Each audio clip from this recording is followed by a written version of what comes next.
Hi everyone, welcome.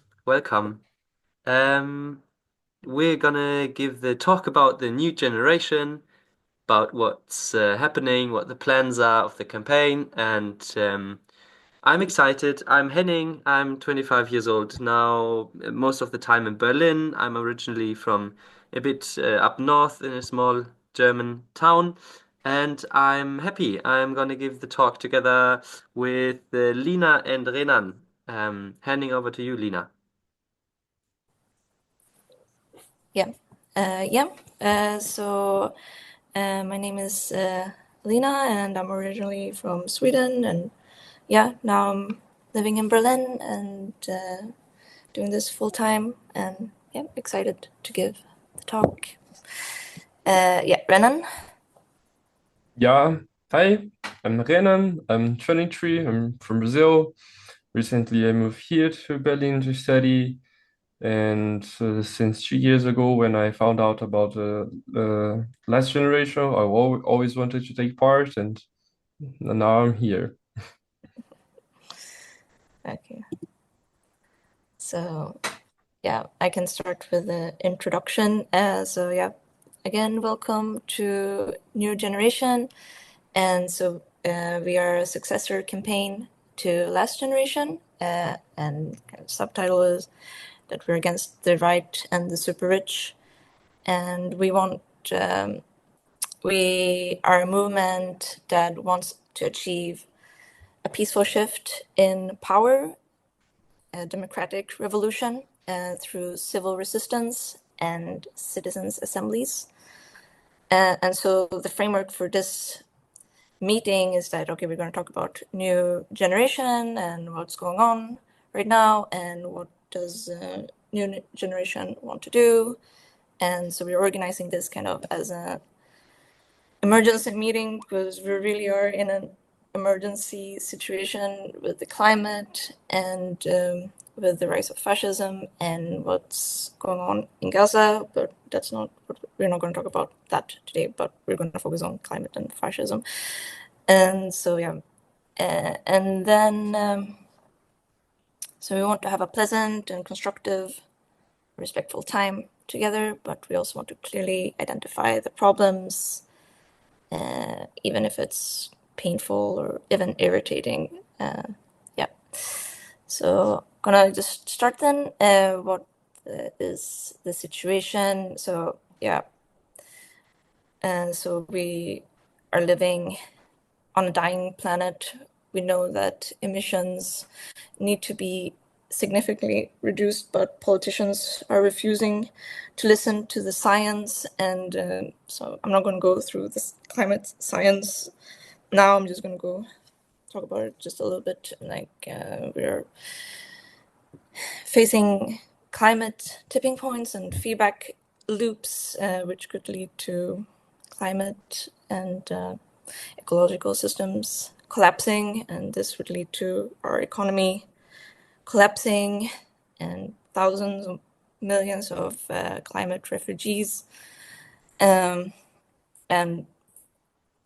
could also trigger wars and famine and ultimately lead to human extinction. So yeah, it's as bad as it can be. And so also we are seeing how our democracy is also dying in front of our eyes. We're seeing this very clearly in the US with Trump and Musk. Yeah, they're destroying the democracy and taking away the rights of people. Yeah, so it's very upsetting. And we know it shouldn't be like this. We know that power should come from the people, and we are seeing very clearly with climate and issues of social justice that people in power are deciding against the interests of the people, and people are noticing this, and that's why so many are turning away from the system and they're voting for right-wing extremist alternatives. And falling for the old scapegoat narrative that it's the immigrants' fault. So, yeah. So why is it that our democracy cannot handle this? Why is it that we're in this shitty situation? And so it's because the system isn't designed for this. And so if we go back to ancient Greek, cradle of democracy, it says, and quoting Aristotle, like it is accepted as democratic when public offices are allocated by lot, and as oligarchic when they're filled by election. So in other words, oligarchy that we have now is the rule of the few, which we are seeing very clearly. Yeah, Henning, you can play the YouTube video.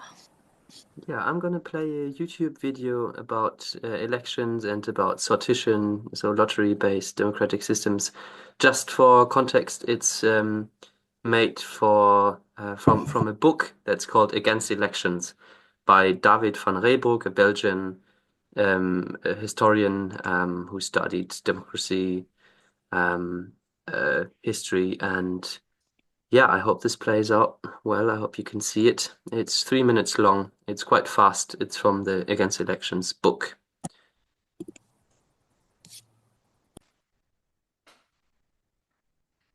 Most of us believe that if you hold elections, you automatically get democracy. But is this true?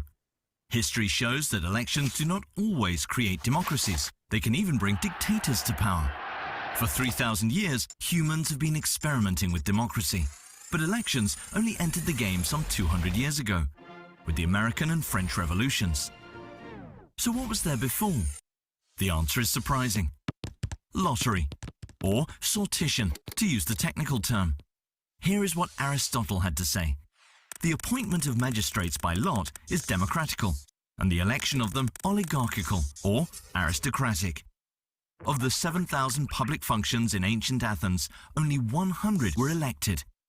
All the rest were assigned by lot. Even if only 3 adult men could be drafted, the range of tasks given to them was impressive. The system was based on 3 principles. If you draft people by lot, you get everyday people in government. If you give them time and information, they find solutions that work. And if you do it often, more and more people get involved. This system worked. It increased public trust, it diminished corruption, and it fostered long-term thinking. Sortition was continued in many Renaissance states, ensuring centuries of peace and prosperity. Rousseau and Montesquieu, the great philosophers of the 18th century, agreed with Aristotle. Drafting people by lot was democratic, electing them was aristocratic. Yet why then were elections favored right after the revolution? The answer is shocking, because those who took power in America and France were against democracy. They feared the rule of the mob. Elections were not introduced to make democracy possible, but to stop democracy. Only very few people could vote, even less could run for office. Elections had to create a new elite, a natural aristocracy as Thomas Jefferson called it. Power had to remain in the hands of a minority. In the 19th and 20th century, more and more people obtained the right to vote and run for office. This was a necessary improvement, but in the 21st century, it's no longer sufficient. Today, many people feel that ticking a box every 4 or 5 years is simply not enough. They still don't feel heard. That's why distrust is rising at an alarming rate. What if people were not only given the right to vote, but also a right to speak? What if we had sortition next to elections? Going back to lottery sounds crazy, but we're using it already every day. We call it opinion polls. The only problem is, polls ask us what we think when we don't think. What if we had a chance to think and discuss with others first? And what if politicians listened then? We urgently need to democratize democracy. We ought to be against elections if democracy is reduced to them. For it's not just about your vote, it's about your voice too.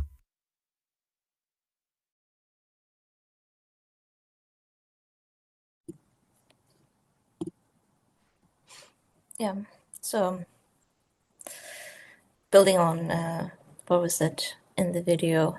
So we're not trying to stir up like anti-election sentiment, but what we're saying is that we need to update democracy because it's no longer working, and we see in Germany that no one trusts that party to solve our problems. And so what we're seeing is this natural elite has emerged, which is a very, very small group of people, have an incredible amount of power and wealth, which can influence politics much more so than like any normal person. So yeah, what we're saying is that the current system has been hijacked by super rich people. And so this is where, our subtitle for our movement, that we're against the alliance of the right and the rich. And so, yeah, what do I mean by that? So we're seeing this, I was talking about earlier with the US, how the richest man in the world, Elon Musk, is shaping politics and helped Trump win the election. And so now they're implementing, the inhumane policies, and we also know that Musk is supporting other far-right alternatives in Germany. He's supporting AfD, and also other very wealthy German individuals are also supporting AfD. One example is Theo Müller of Müllermilch, and he donated millions to AfD. And and Alice Weidel, I think her name is, offered him ministerial post. And it's we're seeing this, it's not only in Germany, but it's all over the world. Wealthy individuals, business leaders, lobby groups are supporting and financing the rise of the far right. And we're seeing currently they're winning. They're on the rise everywhere, and for their inhumane ideologies and preservation of wealth. And so what we're seeing is a fascist takeover, and that's why we need a peaceful democratic revolution, and that's going to be our response. So now I'm going to talk about, okay, what does this democratic revolution mean, and what does it require? So when we talk about a peaceful revolution of democracy, we don't want to replace necessarily all the existing structures, but rather add to them, so we can have real power in shaping policies. And the way that we want to do it is through what is called citizens' assemblies, where a selected group of people, randomly selected group of people from the population, are deliberating on these issues. So we are seeing how this has actually yielded very good results. One example is in France, where they set up these assemblies on the climate. And so people who are otherwise opposed to each other, like moderates and right wingers and left wingers, they sat together and they actually came up with very good climate policies, which were better than the Greens. But of course, in the end, Macron, he didn't implement anything. So, but it just goes to show that when people, they meet on equal terms, when they're informed and they're given space to really think about these issues, and their decisions are not linked to their careers, then they can decide entirely according to their conscience. unlike people in the parliament who are subject to like party discipline, and so if they step out of line, then they risk their political careers, so they cannot really vote according to their convictions. But then citizens' assemblies, we don't think is enough for a democratic revolution. We also need to change within ourselves. We want a free community, and we want a solidarity-based society, and we've seen, I mean, over many years, if you have dreams of a somewhat decent society, then you're being ridiculed, and people say, oh no, you cannot change anything, this is just how things are, and just have to accept all the crap in society. But we are seeing now how this current system, this current state of business is completely destroying itself. And so we have two options. Either we let the right-wing extremist fascism come to power, which is actually exactly what's happening, or we actually resist this and we truly create a solidarity-based society. And so we have can look at 4 points of what exactly this solidarity-based society would look like. So we want to have what we've been talking about, a strong democracy. So like a truly deliberative democracy where citizens just aren't just voting every few years and that's it, but rather they're continuously involved in political and economic decisions. And this form of participation strengthens trust in democracy and can counteract all of these populist far-right ideas that we're seeing emerging now. So yeah, we want to, and then we also want a new culture, a culture of humanity, where we are focusing on solidarity, community, and cohesion, and where people can feel safe and lead a dignified life, so they can actively contribute to solving these problems that we're facing. And the third point, of course, we want to have a livable planet. So this is our only home, this planet, and we're responsible for it. And we want to, of course, respect the planet's natural limits and develop a way of life which is in harmony with the Earth and its ecosystems, and not just continuously exploit it to its limit, which we're seeing now. And so the fourth, of course, in order for this to happen, we need a fair and sustainable economy. We need an economy which actually serves life and not the other way around. We need to have cooperation and not competing. And we need where human life is valued and not just profit. Yeah, so but then how do we get there? Well, so we want, of course, we believe in deliberative democracy, and we want to focus on common good and an end to colonialism and this endless exploitation of other people and living beings. So we need to build something new. We need to resist this destructive, exploitative system and build something new. And so we have taken a lot of inspiration. We've been looking at movements from the past and seeing, what have they done, which worked and what didn't work. So if you go back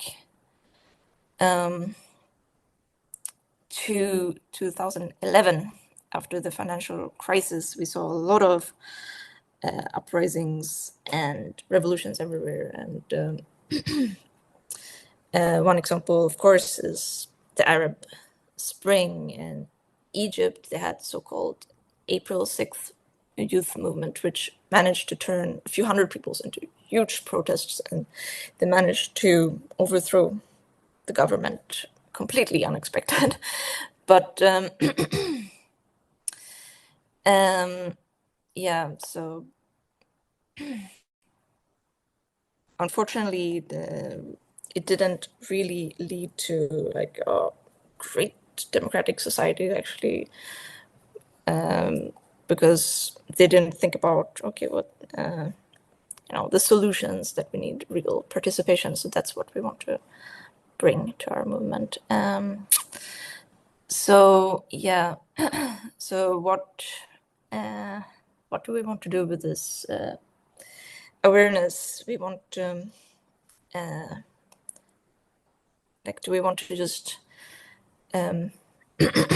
bottle it up, this frustration, when we know how bad things are, and this injustice, but of course that just leads to depression, and I've been certainly very depressed these years.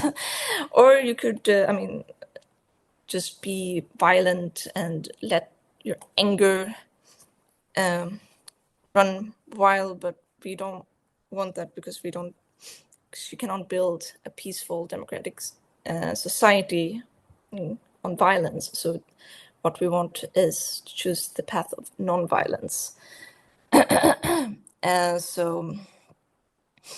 And through non-violence, we don't want to harm anyone. We believe in the good of people, and we don't want to fight or defeat our opponents. We want to strive for reconciliation. So,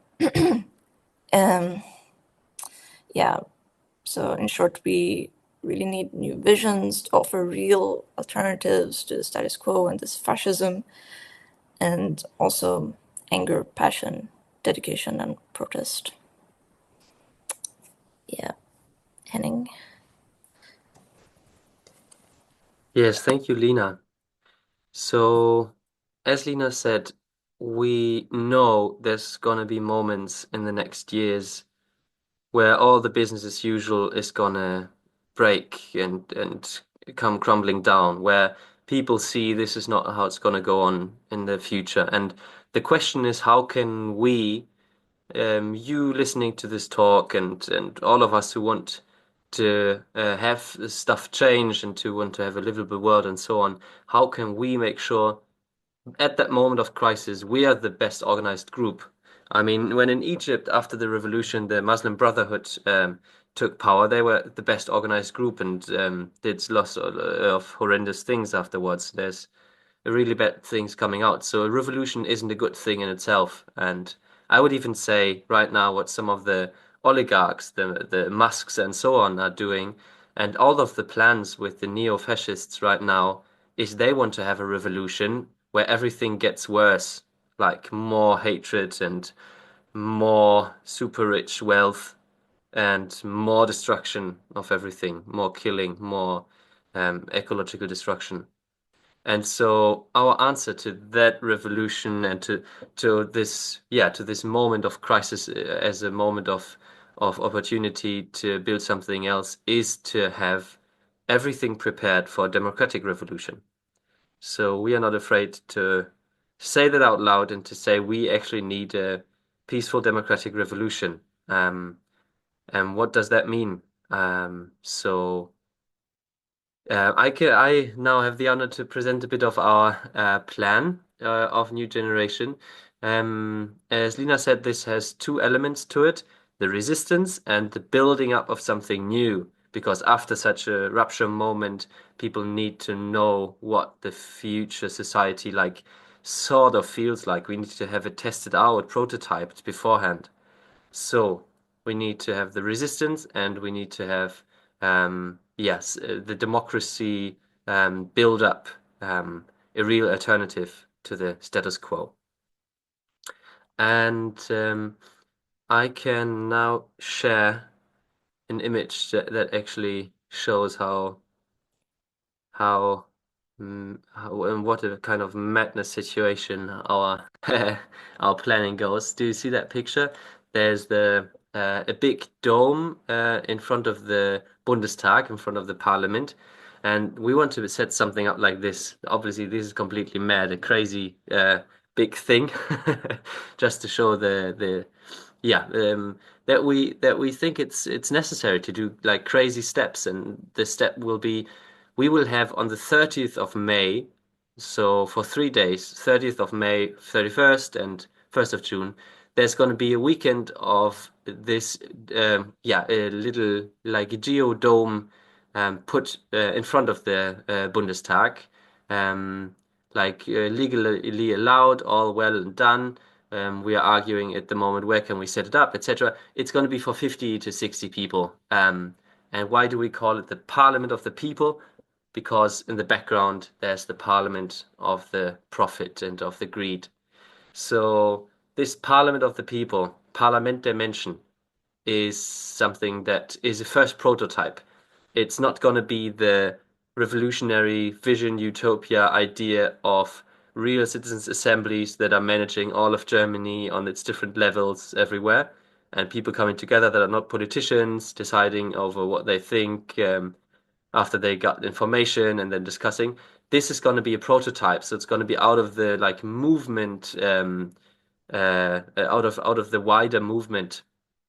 People are have been putting their names in to a big box of names, and we're gonna have 60 people selected out of these by lot. So it's gonna be like age and gender and migration background or not, and like what's your education degree. So it's gonna be as diverse in these points of views, but it's all gonna come, yeah, from the wider thousands of contacts from the movement that we have this Parliament of the People set up. And they're going to discuss how we can actually push back on the money, big money influence on our democracy, and how to really fight against that and how to organize against that. And so they might come up with some ideas on how to do that. And there is a week after the Parliament of the People from 30th of May, these 3 days, Parliament of the People. Afterwards, there's a week, so starting 2nd of June, we're gonna have a week of resistance, like a week full of actions against corruption, against the super rich, against the lobbyists and everything in Berlin. So everyone from New Generation is going to go to Berlin who wants to participate, and there's going to be some civil resistance and some actions without legal repression. So you can like choose your role, and you have a supporter role. You can go onto the streets with your group of people you know and be trained beforehand and so on, like we know it. But this time we are fighting not only against all the shit that's happening, but we also know what we're fighting for because the Parliament of the People just had its 3 days of meeting and did some results in the end. And the best thing is we then believe there is something we can do locally before the Parliament of the People in this action week. And we started lots of local groups now. We had kick-off events in many cities, I think 17 cities or something. Like in the last weeks, there have been hundreds of people in talks that were listening, and we know nothing will happen unless people like locally organize themselves. So our campaign structurally is built on having some working groups with clear mandates that can like decide on things, and there's a coordinating circle as well. But then within this framework of non-violence, of the fighting against the super rich and the extreme right, we know everyone has the autonomy to just take action, to know you can yourself think, oh, when do I want to like do something locally that gets some attention and some debate going. And this doesn't need to be like big actions of like running onto the airport runway or something. This can just be like local actions. So we did this in the last years quite successfully sometimes, where out of a few people locally, then dozens of people were like inspired to join and find their role and be empowered. So you can go into a lecture and say, yeah, you all heard it on the news, we want to do something against the super rich. Who else wants to organize? Come meet outside in 30 minutes. And it's a small, like 30-second disruption in an event, and you can like draw attention to that, or you can do actions like locally that get some attention. We always had this circle inspired by the Serbian protests of Otpor of ART, Act, Recruit, Train. ART, Act, Recruit, Train. So it's something that you do that some people, uh, get the attention of people, and then you speak with them, and there's some empowerment and recruitment and training, and then you plan the next step, the next action. So there's been action at Tesla stores against what Lena said, like the Müller Milch products of this friend of the AfD. And yeah, there's going to be more stuff coming up. So, with all this stuff locally, like in the different places, heading up to end of May, so we have like a few weeks, like almost 2 months before this is going to start, and the action week in Berlin, the big stuff is going to start. Um, After this Parliament of the People and the Action Week, obviously we're going to go back to the different places in Germany and build up some local places to discuss as well. Um, and during all of the time, we don't only want to have the civil resistance be like spread around the country everywhere. People can do it, can do different stuff, can just pick up some ideas and do them themselves. We also want the democracy empowerment picked up by people. So there is what we call mini assemblies. So we can do them starting now. We're going to send, in the next days, we're going to send around a paper explaining exactly how to do a mini assembly on your own. And this can happen over all the next month and years. But it's really great just to do it because it's so easy to do and so scalable, and it's fun. So I did some of these in a test campaign over the last months. Um, I did like two, yeah, 2.5, I would say. So two got out really well and were great fun, and one where were fewer people than I hoped. But a mini assembly, that's no problem. Like you invite 10 to 20 of your friends, and then there's going to be five, six, seven, maybe 10 people that can come, like to your living room. You can also do it online, but best fun is when you meet up in person. You just invite them to your home or to a nice place, and you eat a little bit and you discuss for 90 minutes about what actually needs to be done. So it's a nice discussion on what are your fears, like the shits that's going on all the time, like what moves you, and then afterwards you go into what we would need to do to push money out of politics to really have a people-powered revolution, etc., etc. And then at the end of the event, you get not only like people empowered because they were speaking, some people are having their political discussions anyways, some people do it maybe for the first time. You can, if you are more courageous, you can like go to your neighbors who you don't know and invite them. But it's really going from the people you know to then the people they know, because at the end of the assembly, of the mini assembly, you ask who else wants to organize one of these super easy to organize events. And then our experience shows there's an average of 2 to 3 people at the end of a mini assembly saying, I would be up for doing another mini assembly myself. And so it can spread a bit and it can snowball into more places because we know we need to have it from the grassroots up democratic, yeah, democratic uprising. And so I've been speaking about the Parliament of the People. I've been speaking about this action wave, the resistance wave, and the mini assemblies.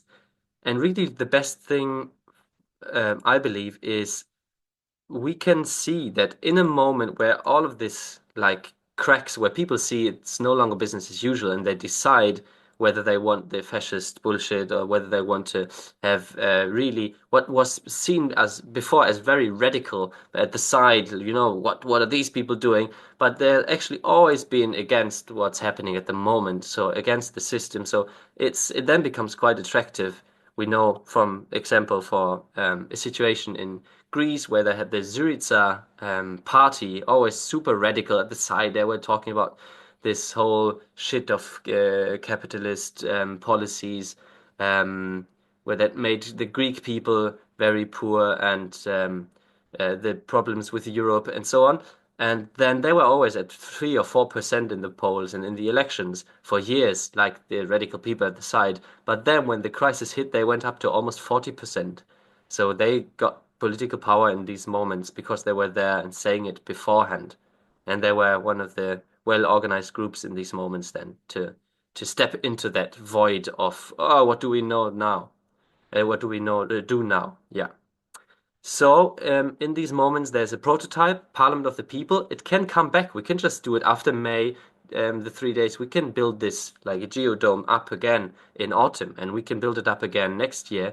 Like every few months, we can build it up and speaking about stuff. So then in the news, it's not only, there's a topic, what does the Friedrich Merz and these people say?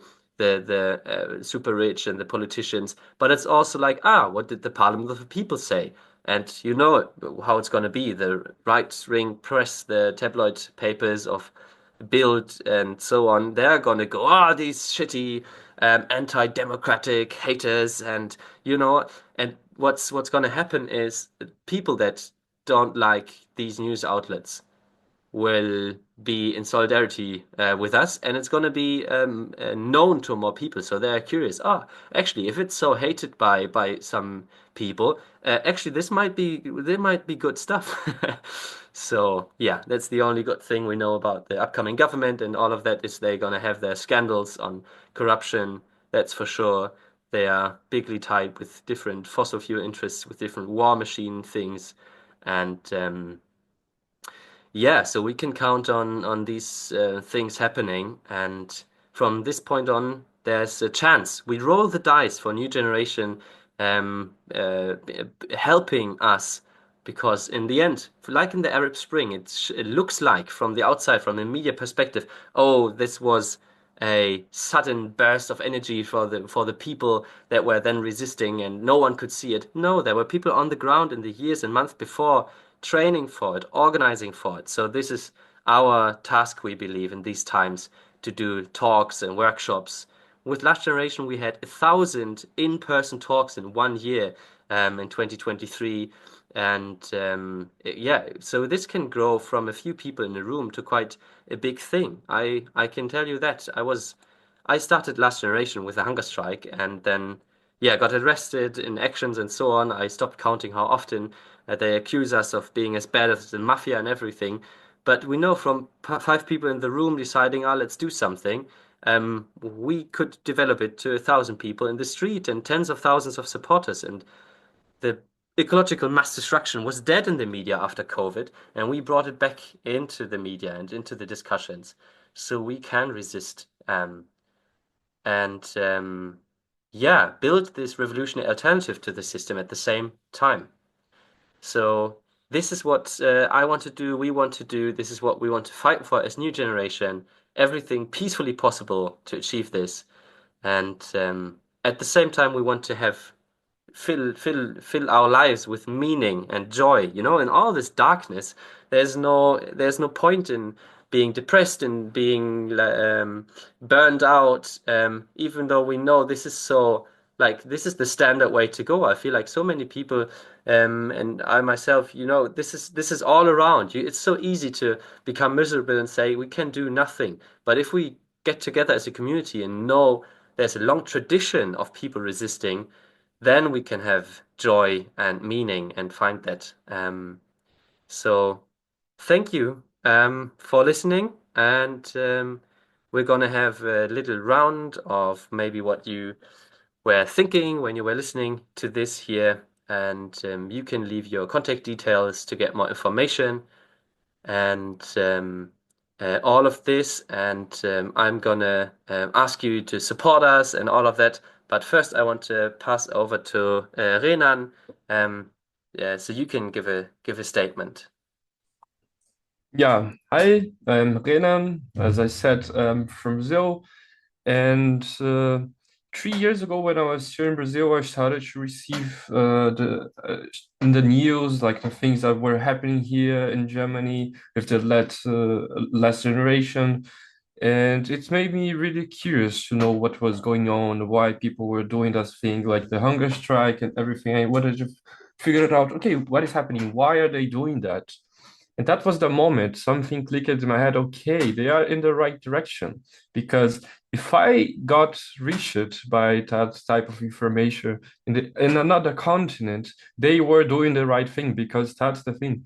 You need to call people to engage so you can create the connections and try to find like a common sense out of all of the things that are happening. Because right now, as Henning said, and Nina as well, this oligarchy, these people that are in power, they have so much power to use against us with the lobby. They have money, they have political influence, they have so many things, and it feels that we don't have anything, but we do. We can talk to each other. We can try to come up with some solutions to uh, approach the problem. And this thing that happened in France that Lina described in the beginning, it was a really great thing that happened in France. Because when people from the common daily life come together and try to find a solution, they sit with each other and they talk. That is really important, because that's the most powerful thing that we can use, is to talk with each other and try to understand the perspective of the other. And okay, I might disagree with you with that, but we can find a solution to that. We can find a way, and that's really important. And back there in Brazil 3 years ago, I said, okay, these guys are in the right direction. They made me question, why are they doing that? And I made research. I started to engage in that, and I spoke. And that's the thing. Back there in Brazil, I already was talking about that with some friends, because they were seeing the news as well, and they were saying things about that. And I said, hey, look, but that's the thing, and started to talk about that with them, because in Brazil, the environmental question is not such a thing as we would expect, because we have the Amazon rainforest and everything. But most of the people, we don't receive some type of education in that matter. So I spoke with them, and they understood, okay, actually it makes sense. And I said, yeah, that's the thing. And they started to think. And by doing that, I had one friend that at the end became vegetarian. And it was a huge thing already. I was in the other continent, and I made it, turned it out to change someone's life. And here, that's the thing. We go to the streets, we talk to people, and try to mobilize and engage. Hey, let's have a talk, let's meet up. We order a pizza, something, and we talk and try to come up with solutions for the problems that we have. And the more we do that, that's the snowball effect that René said. More people are going to come, and we become stronger and stronger, and we can apply some influence in the society. Because nowadays we feel that we don't have any power in possession, and I understand why it feels so, but that's the thing, we have to unite and move forward. Yeah, thank you. And Lina, do you want to continue? I can pick it up as well. Thank you so much, Renan. Thank you for you who are listening now, who are watching the video, or who are watching the call here now. Before we, at the end of the talk, always nice to have a go round, and we're gonna have two questions. The question of, I'm gonna even share the screen about. How do you feel about what you heard and what moved you? But before we go into the question, at the same time, I'm going to post links into the chat here, or post them under the video that you're watching.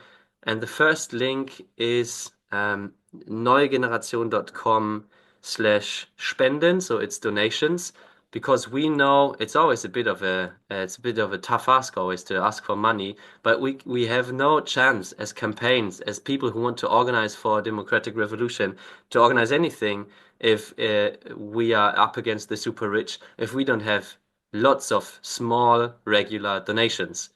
So take out your phones and or if you are watching this like on the PC, wherever it's easiest for you, you can look with that link. You can go to the donations page, and whether it's €5, €20, whatever you can give, like as a monthly donation, it's going to be doubled for the first month. There's a British organization called Revolution in the 21st Century that is all up for assembly-based revolutions, and that doubles the first of your monthly donations. And this is what's needed, a culture where we each give something. I just installed my donation last week, and everyone can give what they have, like um, just as a regular thing. That's our chance against the super rich.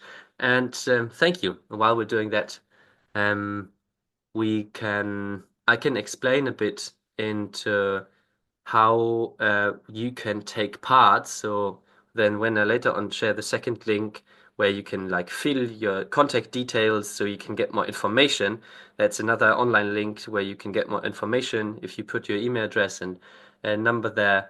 There's going to be four symbols, and the four symbols that are appearing are for the different ways in which you can join and find a role in the movement. And the first role is the fist. The fist is the protest fist, the resistance, the fist of resistance, meaning nonviolent resistance or a supporter role, helping someone go into nonviolence resistance. So with your affinity group with 5, 6 people that you check in before, like what's there's a bit of fear when you're first in the street. There's always a bit of shakiness to it, and you're like, oh, afraid what's gonna happen, and all of that, be it supporter role or going into an action, is the symbol of the fist. You see it in the link. So you sign up for the Resistance Wave, 2nd of June to 7th of June in Berlin. And then the second symbol is the wand, the magic wand, because it's the wand of organization. Because organization doesn't just happen with a click and with a swish and automatically, we need people that want to find some organizing roles. This can be some hours a week. This can be like organization in the background. I can help with some media posts, some IT stuff, some finance stuff. I can help with setting up and coordinating groups that prepare the parliament of the people and so on and so on. I could help in a local group or in my university. I could organize something. So it's the organizational one. That's the second symbol. So the fist and the magic, da-da. And then the third symbol is the megaphone, the mobilization megaphone. I should have brought one megaphone here, but you get the gist. So it's a mobilization megaphone, super easy if you want to put up posters or you want to invite the people around you to attend a meeting, you want to spread the word, you want to call maybe some people that left their number on the website that were interested in doing something and need a follow-up. You can call them. We have some people doing that. So it's really important to help people get on board, find their role. That's all of that is the mobilization megaphone. That's 3 out of 4. And the fourth one is this mini assembly that I said earlier. You can see there's a circle. So there's a fist for the first, the magic wand symbol for the second organization, the megaphone for mobilization, and the fourth one is the circle. So it's this mini assembly is basically a circle of people talking. That's what that means. And you're gonna get the how to send if you put that. Yeah, if you enter that you are interested in doing this. Yeah, and I think that's all of it. That's how you can take part. And so the people that watch the video can do it for themselves and answer the questions. I might even be able to put them up on the screen. Like, how do you feel about what you heard and what moved you? And the people here, we can ask you as well.